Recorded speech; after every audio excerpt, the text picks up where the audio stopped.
بسم اللہ الرحمن الرحیم۔ معزز ناظرین السلام علیکم۔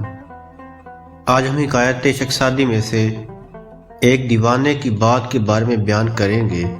مرکز شہر کے دیوانے نے ایک دن ایسی بات کہی کہ جس کو سن کر تو حسرت سے اپنے ہونٹ چبا لے گا۔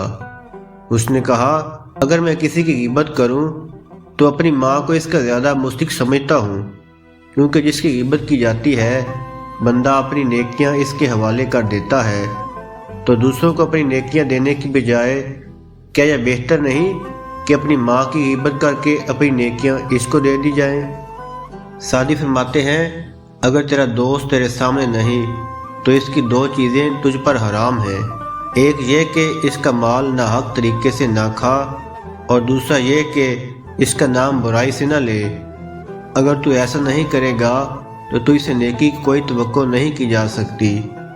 تو اگر کسی کی برائی میرے سامنے کر سکتا ہے تو میری برائی دوسروں کے سامنے بھی ضرور کرتا ہوگا۔ عقل مند وہ ہے جو جہان سے غافل ہو کر اپنے آپ میں مشغول ہو جائے۔ سعدی علیہ الرحمہ کی اس حکایت میں یہ سبق حاصل ہوتا ہے، چند قسم کے لوگوں کی برائی کو جائز رکھا گیا ہے۔ نمبر 1، ظالم بادشاہ، تاکہ لوگ اس کے ظلم سے محتاط ہو کر بچ جائیں یا متحد ہو کر اس کے ظلم کا خاتمہ کر سکیں۔ نمبر 2، فاسق و فاجر شخص، کیونکہ جب گناہ کر کے وہ خود اپنی پردہ داری کر رہا ہے تو اس قابل نہیں کہ اس کی پردہ پوشی کی جائے۔